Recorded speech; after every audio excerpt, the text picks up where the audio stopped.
Of stories, we're now focusing on the issue of hunger. It's World Hunger Day, and the fact is everyone, of course, deserves to eat, partner.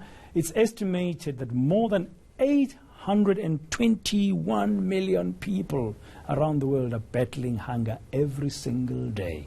Last year, the United Nations Food and Agriculture Organization revealed that world hunger is increasing again. In South Africa, 7.4 million people lack enough food. Well, to talk about the challenges we face as a country in eradicating hunger, we're joined by the Chief Executive of Rise Against Hunger here in South Africa, Nell. Brian, good morning. Thank you very much for coming in. Morning, Ben. I mean, when we were preparing for this interview, Yuveka and I were talking about this issue, and we're looking at this global hunger epidemic. And the UNFAO, that's the Food and Agriculture Organization, saying that yet again, world hunger is on the rise.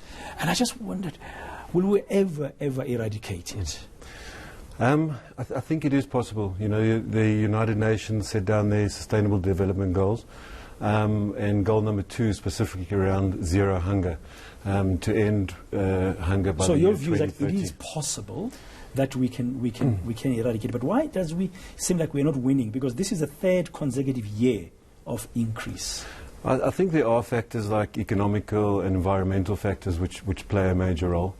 But I think, you know, also it's going to just take a really huge collaborative effort with government, corporate individuals and NGO organizations to really get around the same table and really make a conservative effort to tackle the issue. Yeah, but I mean, you hear about these collective efforts, which I agree with you, they are necessary, but can individuals also play a role?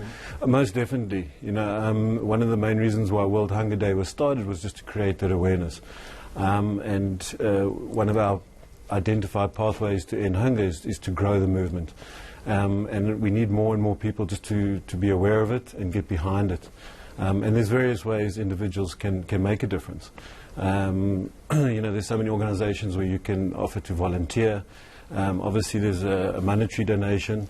And small donations make a difference. You know, for under 100 Rand, you could feed a child for a month. Yeah, I mean, your organization, Rise Against Hunger, for instance, in Africa, is one of them that is doing its part.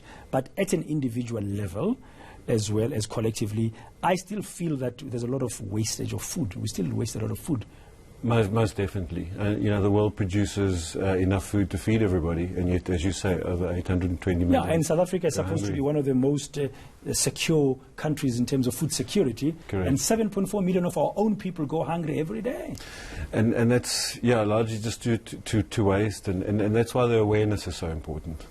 Just to make people really aware that they, you know, don't just discard food, make a plan. Yeah.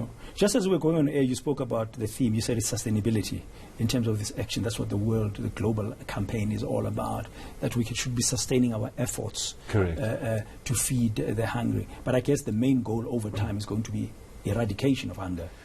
Definitely, and that's why there's a big push into things like sustainable farming, for example. We've just recently started our pilot project in the community, in the Orange Farm community just south of Johannesburg, where we started a community sustainable farming project. And it's just great. It's a great way of just upskilling people, educating them, and assisting them, and just, you know, being able for that community to be able to support themselves. Yeah. I wonder what your thoughts are as someone who's involved in this campaign about producing nutritious foods and like using our natural resources wisely. I'm asking this because supermarket chains, we told year in year out that there's a lot of food that it's got an expiry date and then it gets dumped. Maybe there's a new way that we should be conserving some of this food stuff so it's got a long shelf life. What's your view about that? Well, I know there's a lot of organizations that are starting to work with these supermarkets. In other words, collect the food before that expiry date and then start distributing it.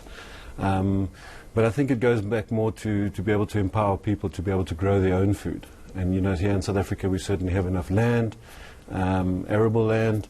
So it's just a case of, there again, working with government, working with communities, working with various organizations. And corporate South Africa are also starting to really get behind that. And there's a lot of corporates that focus specifically on sustainable farming. And your organization today, you'll be working with an organization, you were saying earlier, to mark World Hunger Day. What are you doing today? So, yeah, we're engaging with SAICA, the South African Institute for Chartered Accountants.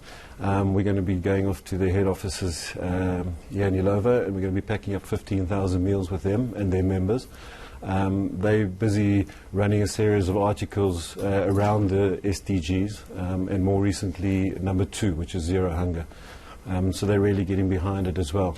So we're going to be packing up meals with them, and there again, just to create that awareness and spread the word about the problem that we have in the country. No, good luck, Brian. Thank you very much for your time. It is a really big challenge. Thank you. And hopefully whatever dent is made, as people become more and more aware that we can eradicate hunger, people will play their part. This is the Chief Executive of Rise Against Hunger, Brian Nell, who was